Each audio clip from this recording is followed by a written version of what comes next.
a partir desta aula, nós vamos fazer a conjunção de conhecimento para que a gente chegue a ter uma visão espacial agora das rochas. Né?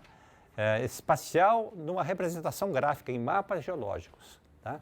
Então, esta aula e a aula seguinte serão aulas de prática, vamos dizer assim, de conhecimento adquirido, né? E que eu espero que vocês aproveitem também. Né? Ok, nós vamos chamar essa aula então de ciclo das rochas e estruturas. Eu já tinha antecipado um pouco esse assunto na aula passada, né? E agora nós vamos detalhar um pouco mais este assunto. Tá? Então, o primeiro ponto que eu gostaria de revisar com vocês, relembrar essa questão da constituição dos continentes, ou melhor, da litosfera, né? Essa calota rígida do planeta, né? Que se fragmenta em placas e que se movimenta, né? Por conta das correntes de convecção no manto. Né? As rochas principais que aparecem nos continentes expostas são os granitos, os gneisses também, essas rochas deformadas, as pillows, os basaltos, né? E as rochas sedimentares. Né? São os principais componentes. Claro que existem outros constituintes, mas esses são os principais. E essas rochas, elas se expõem de uma maneira muito expressiva em determinadas áreas continentais, né? Abaixo do solo. Então, quando nós temos uma grande área de exposição de rochas, nós chamamos de um escudo. Então, o Brasil tem vários escudos. Né? Em geografia física, o escudo Brasil Central, o escudo Atlântico, né? São elementos físicos que caracterizam essas grandes áreas de exposição de rochas. Né? Claro, nós temos um arranjo geológico. Esse arranjo geológico vai nos dizer se essas rochas se formaram no ambiente marinho, né? E esse arranjo geológico ele vai ser complicado por conta de deformação, né? Em relação a áreas que sofreram menor deformação ou que sofreram deformações anteriores. Então, nós podemos classificar essas regiões em termos cronológicos. Vamos explicar melhor. Se nós temos uma área primitiva que se consolidou no pré-cambriano, em tempos primitivos, e depois nós tivemos uma outra atividade geológica marginal a esse ambiente, nós vamos poder caracterizar os dois ambientes, mesmo que esteja num escudo, como aqui no escudo atlântico. Tá? Esse tipo de arranjo tem a ver com o que nós chamamos de ciclos geológicos. Os ciclos geológicos, nós sabemos hoje, demoram mais ou menos 150 a 200 milhões de anos. Neste ciclo geológico, formam-se oceanos, formam-se cadeias montanhosas, né? E fecham oceanos também, né? Desaparecem oceanos. Então, o nosso Oceano Atlântico, mais 40 milhões de anos, ele estará morto, né? Desaparecerá porque ele começará a ser, por processo geológico, começará a ser encurtado a sua crosta e com isso esse oceano vai sendo consumido, criando novas cordilheiras de montanhas. Tá? É um pouco esse tema que nós vamos praticar nesta aula. Tá? De maneira geral, então, os ciclos geológicos envolvem as três grandes classes de rochas. Né? As rochas sedimentares, que vêm de um sedimento. O sedimento exige uma área mais alta, sofrendo erosão. Esse material inconsolidado vai sendo transportado pelo vento, pela água, rios, lagos, mares, né, para áreas mais baixas, onde se depositam, se acumulam pacotes espessos, sofrem um processo que nós chamamos de litificação e tornam-se uma rocha sedimentar. Como é que nós chamamos esta rocha? Varvito ou ritmito. Né? Ambiente lacustre, né? Muito calmo, depositando argilas, e nos ambientes de degelo um pouquinho mais grosseiro, material claro. Né? Os ritmitos ou varvitos, né? Famosos na região de Itu. Né? Esse material ele é tão, tão original que muitas vezes nós preservamos feições deste ambiente sedimentar, desse ambiente lacustre. Por exemplo, marcas de onda, né? como se fosse borda de lagos, né? E aqui vocês têm um exemplo espetacular, né? Depois vocês vão chegar mais perto para observar, né? Marcas de onda petrificadas, né? De um sedimento, né? Isso a gente vê quando a gente caminha na beira do mar, nós vemos a areia, né, ondulada, que são próprias da ondulação da água que sobe e desce, assim por dentro. Isso aqui, então, é um registro pétreo, né, de marcas de onda de cerca de 300 milhões de anos que existia nessa região, sedimentos dessa região. Então, é um fóssil, né, um fóssil marcado em rocha, né, desse material, nós chamamos marcas de onda, né. Por outro lado, se este sedimento se forma em um ambiente enérgico, né, nós teremos cascalhos, seixos, né, sendo cimentados numa matriz, né. Os materiais redondinhos, né, arredondados, significam um transporte, né, e esta rocha sedimentar recebe o nome de conglomerado. É uma outra classe de rocha sedimentar. Vocês viram isso com o Paulo Boggiani, né, as rochas sedimentares. Então, nós estamos iniciando um ciclo geológico, formando rochas sedimentares nos mais variados ambientes. Pode ser ambiente continental, pode ser ambiente marinho, aquoso, lagos e assim por diante. Ok, nós temos uma outra classe de rocha muito importante, né, que é derivada diretamente do manto, a rocha ígnea, vocês já conheceram, né? Aquele belo granito, né, com pórfiros e feldspato, né, que representa dos tipos de rochas magmáticas, né? E aqui eu tenho um exemplar, né, algo parecido, né, o granito com seus pórfiros de feldspato potássico róseo, né, que representa então uma rocha formada em profundidade, um granito de derivação primária, portanto formado a partir de magma, né? Como é que esse granito aparece à superfície? Muito simples, a crosta sofre soerguimento lento, né? A erosão vai aplanando esse relevo e vai expondo um material profundo, né, de grande profundidade. Por isso que aparecem rochas metamórficas, rochas ígneas aparecem à superfície, né? Criando inclusive o relevo, as rochas mais resistentes vão sustentar o relevo, né, de alguns planaltos, por exemplo, né? Nós podemos ter rochas ígneas grosseiras ou também mais finas, né? Rochas plutônicas ainda, né? E aqui nós vemos o material escuro, né, que são as micas, que é um mineral muito característico de rochas ígneas, né?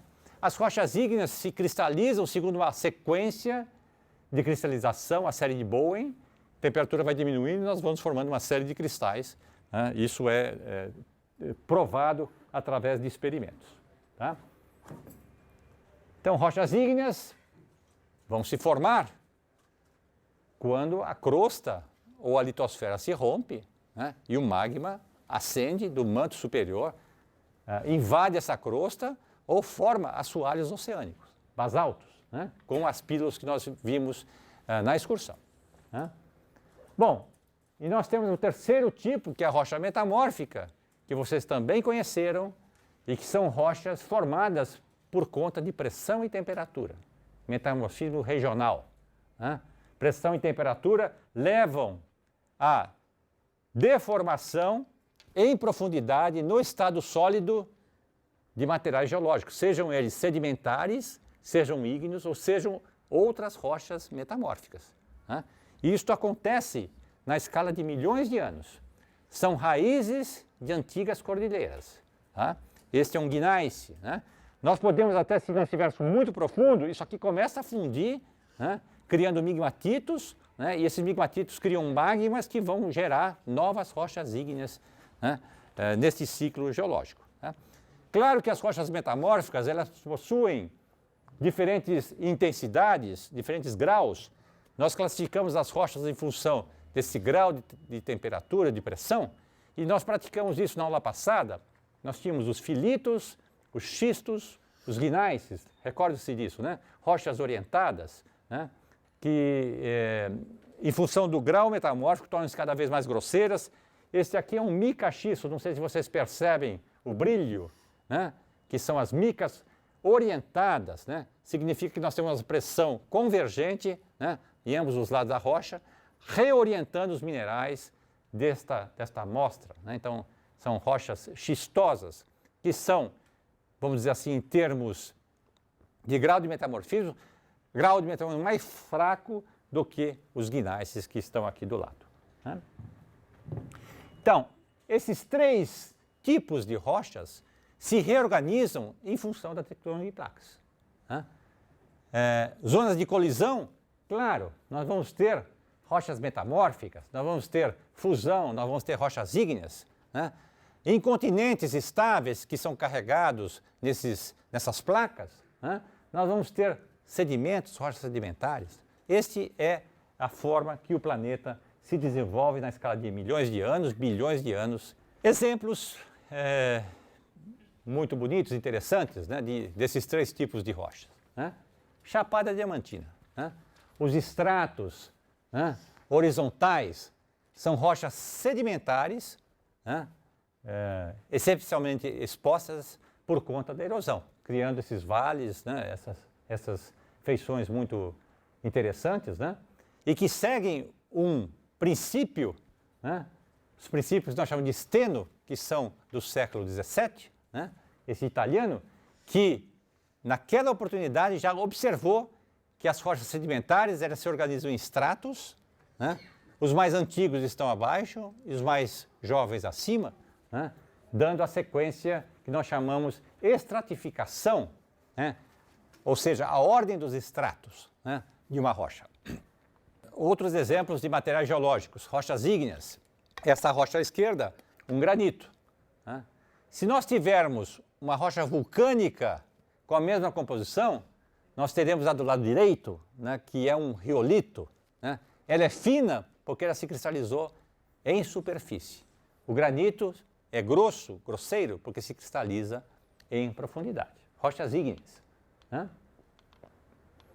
Revisando também outra coisa muito importante, o magma. 3 componentes, né? Um componente residual sólido, né? Uma parte líquida, né?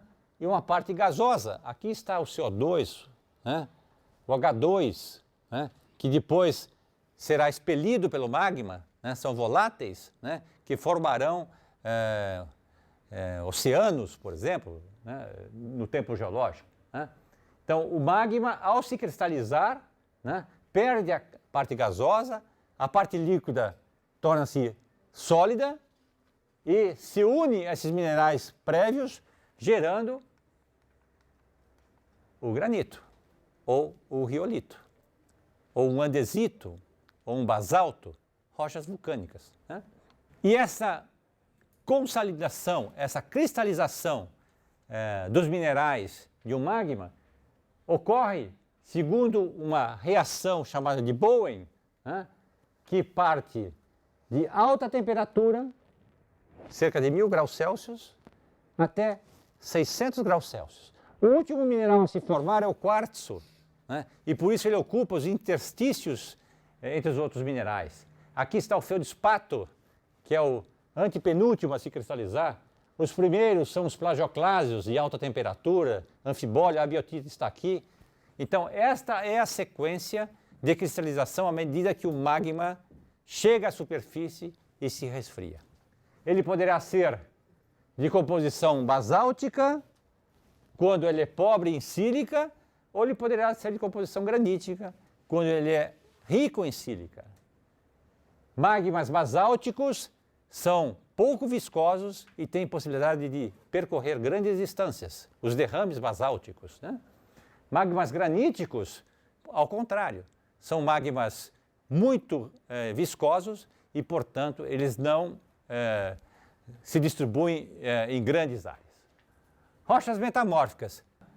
As rochas retorcidas significa que nós temos uma pressão atuando nesse sentido e nesse sentido, de forma que as rochas tornam-se deformadas. Dependendo da posição na crosta em que esta rocha está sendo deformada, o material torna-se plástico, rígido e ocorrem rupturas. Aparecem fraturas, podem acontecer falhas, que são elementos associados às deformações, como nós veremos mais adiante. Então, uma rocha ígnea, respondendo a pergunta, ela tem os minerais arranjados de maneira caótica. Não há nenhuma organização geométrica. Uma rocha metamórfica tem pressões convergentes e os minerais se alinham, formando um gneiss, tá? Como nós vimos, no campo. Quero repassar também mais um outro conceito muito importante e que a gente pratica até hoje. Já disse para vocês que em sedimentos, em rochas sedimentares, o mais baixo é o mais antigo, o mais novo está acima. É o princípio da superposição de camadas. Outro conceito fundamental, que é lógico. Os sedimentos vão se depositar, se acumular numa área deprimida, de maneira horizontal ou subhorizontal, se os lados forem inclinados. Princípio da horizontalidade original. E nós temos o princípio das relações de intersecção entre camadas geológicas. Ou seja, se nós temos um elemento que trunca a rocha pré-existente, esse elemento, seja uma falha ou um dique, ele é mais jovem do que a rocha previamente formada. Esse é um raciocínio lógico. Aqui está um exemplo. Nós temos uma rocha previamente formada, invadida por este dique. Ou seja, o dique é mais jovem do que essa rocha. Compreenderam? Tudo bem? Os três princípios fundamentais que regem a geologia. Um outro aspecto. Isto baseado em Charles Lyell, século XVII. Nós temos esta unidade, folhelhos, e nós temos esta unidade aqui, invadindo este material. Portanto, o granito ele é mais jovem do que o folhelho. Outro conceito complementar importantíssimo é o que nós chamamos de discordâncias entre ciclos geológicos.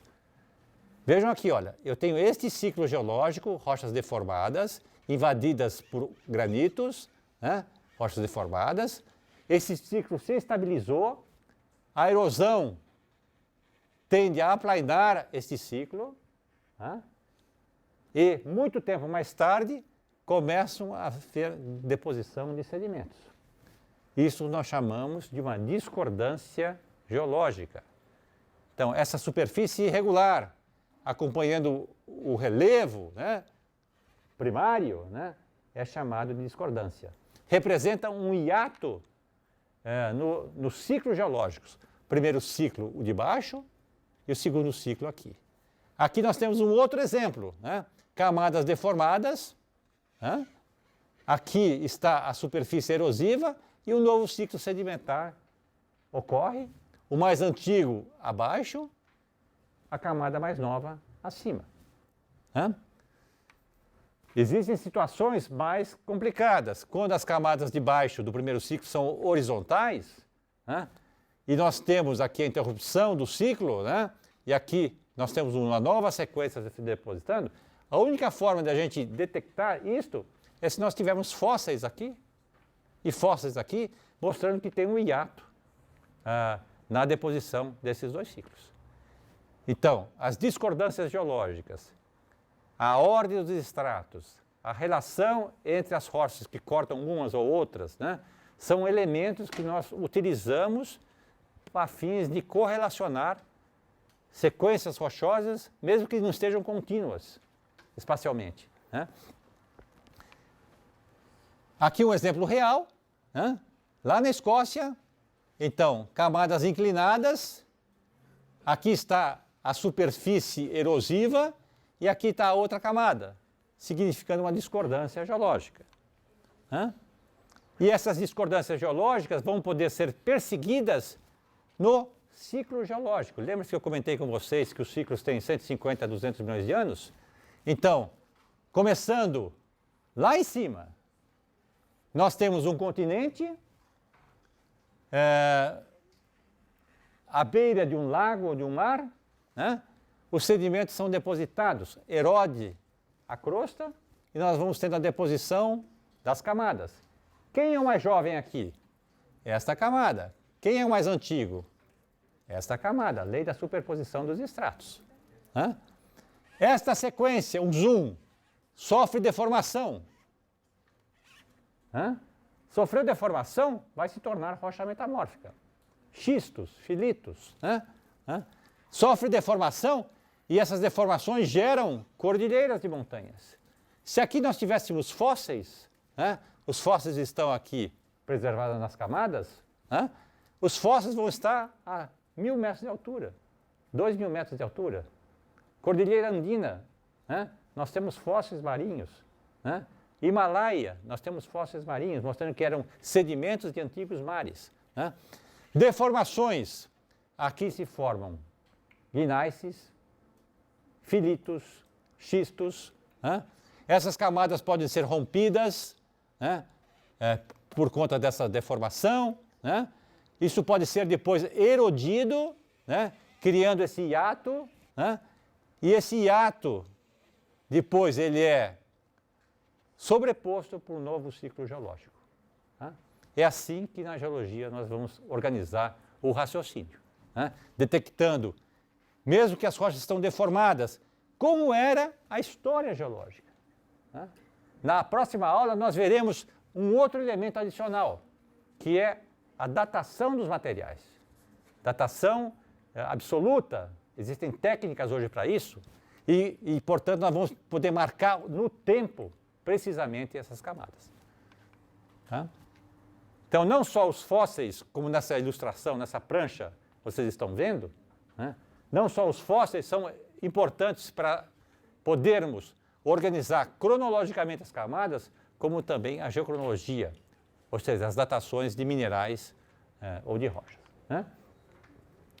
Através desses elementos, nós vamos poder correlacionar sequências distantes centenas de quilômetros até. Então, eu vou verificar que essa unidade, que é a mais antiga, essa aqui é a mais nova, vou verificar que essa camada contém fósseis que estão presentes numa camada distante. Esta camada com fósseis é semelhante a esta, então nós vamos poder fazer toda uma extrapolação sobre processos geológicos que atingiram esta camada, por exemplo, de modo que a erosão eliminou esta camada, que é da sequência original, que não está mais preservada nessa camada.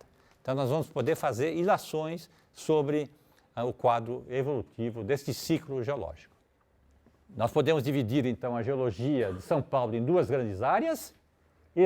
Vamos dizer assim, esse embasamento cristalino, essas rochas primitivas que compõem a crosta, e que aparecem na região litorânea, Serra do Mar, na Serra da Mantiqueira, no Vale do Paraíba, cercanias de São Paulo. Então, São Paulo está situada numa bacia sedimentar, a bacia terciária de São Paulo, e saindo um pouco das imediações de São Paulo, nós temos esse embasamento cristalino. São as rochas cristalinas, é um termo, vamos dizer assim, vulgar que nós utilizamos, mas que representam rochas metamórficas e magmáticas.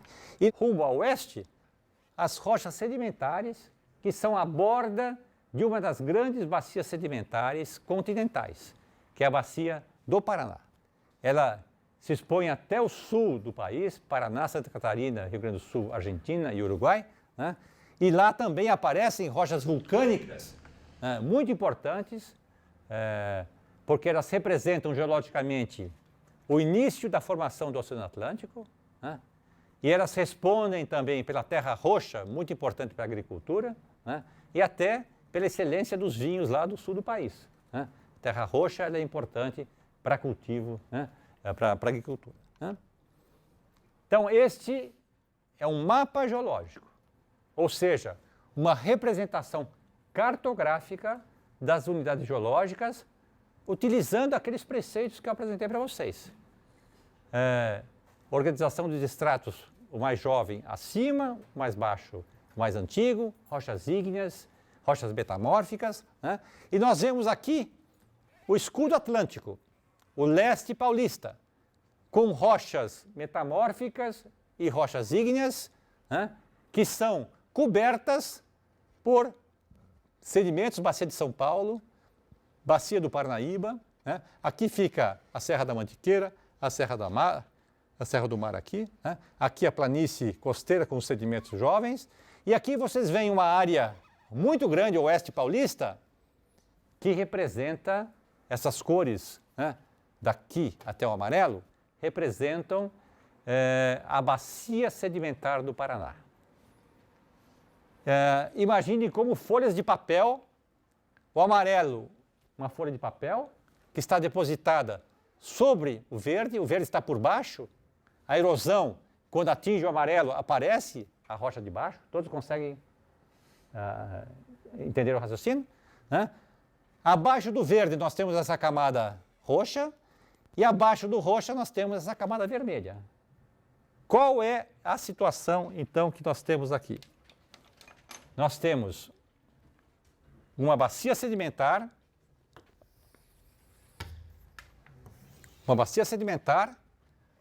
abaixo estão as camadas vermelhas, depois nós temos a camada roxa, depois nós temos a camada verde e finalmente nós temos a camada amarela. Todos conseguem observar espacialmente que a camada amarela está por cima? Tudo bem? Então, significam rochas sedimentares depositadas originalmente de maneira horizontal, né? É o princípio da superposição dos estratos, né? Esta é a mais antiga e esta é a mais nova. Então, esta aqui é uma parte da chamada bacia do Paraná, né? Então, representa um ciclo geológico em que a crosta desceu e os mares adentraram, né? E depositaram esses sedimentos.